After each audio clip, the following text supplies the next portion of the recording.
Assalamualaikum warahmatullahi wabarakatuh. Perkenalkan, saya Ruben Kesagarto dari Prodi Manajemen dengan NIM 212.123. Di sini saya ingin mempresentasikan tentang perusahaan perorangan, firma, CV, PT, dan koperasi.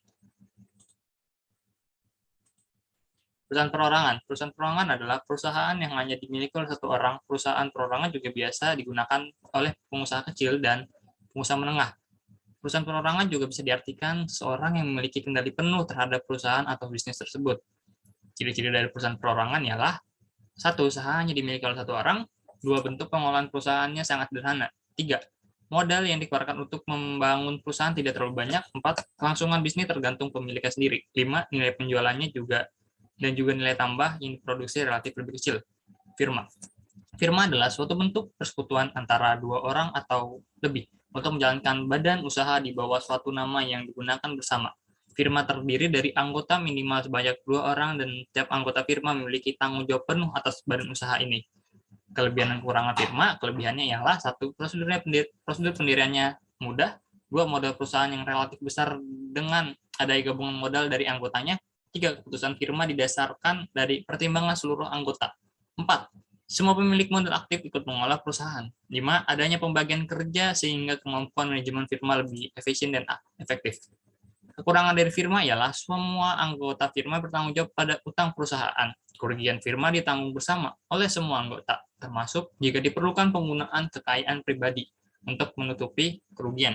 Tiga, tidak ada pemisah antara kekayaan firma dan kekayaan pribadi. Empat, kelangsungan firma tidak terjamin karena firma akan bubar jika ada anggota yang keluar. CV atau Commanditaire Finance Cap. CV merupakan suatu badan usaha persekutuan yang dibentuk oleh seseorang atau lebih yang mempercayakan dana atau barang asetnya pada seorang atau lebih yang menjalankan suatu perusahaan dan berperan sebagai seorang pemimpin untuk meraih tujuan secara bersama-sama dengan suatu tingkat keterlibatan yang berbeda pada setiap anggotanya. Unsur CV: satu, unsur CV sebagai perkumpulan. Unsur ini sebagai kepentingan bersama, sebagai kehendak bersama, mempunyai tujuan bersama, dan mempunyai kerjasama. Dua, unsur CV sebagai persekutuan perdata. Sebagai suatu persekutuan perdata terbagi menjadi tiga, yaitu perjanjian timbal balik, sebagai in-bank, dan sebagai pembagian keuntungan. Tiga, unsur CV sebagai firma. Empat, unsur kekhususan persekutuan komanditer. Suatu persekutuan firma yang dibangun dengan suatu bentuk khusus. Bentuk khusus di dalamnya tidak lain adalah sekutu komanditer. Kelebihan dan kekurangannya: kelebihannya ialah: satu, perusahaan CV akan lebih mudah dalam mendapatkan modal usaha. Dua, kemampuan manajemen dalam perusahaan CV pastinya akan lebih besar. Tiga, perusahaan CV juga akan lebih mudah dalam mendapatkan modal karena badan usaha CV atau persekutuan komanditer ini sudah sangat terkenal di Indonesia. Empat, perusahaan CV juga akan lebih mudah untuk berkembang dan pengelolaannya pun bisa lebih baik. 5. Perusahaan CV juga akan lebih mudah untuk berkembang dan pengelolaannya pun bisa lebih baik.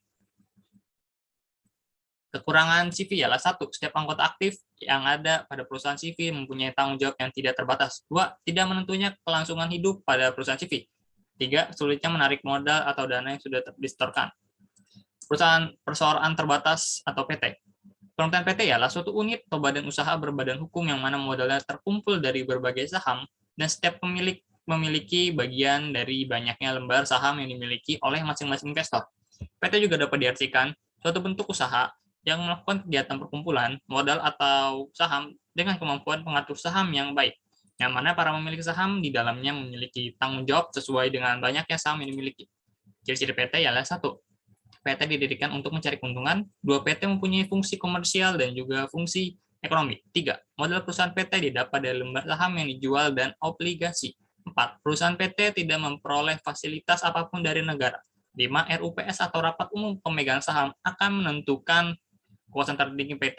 Enam, direksi adalah pemimpin utama perusahaan PT. Koperasi. Koperasi adalah sebuah organisasi ekonomi yang dimiliki dan dioperasikan oleh orang-orang demi kepentingan bersama. Koperasi landasan kegiatan ekonomi berdasarkan prinsip gerakan ekonomi rakyat yang berdasarkan asas kekeluargaan.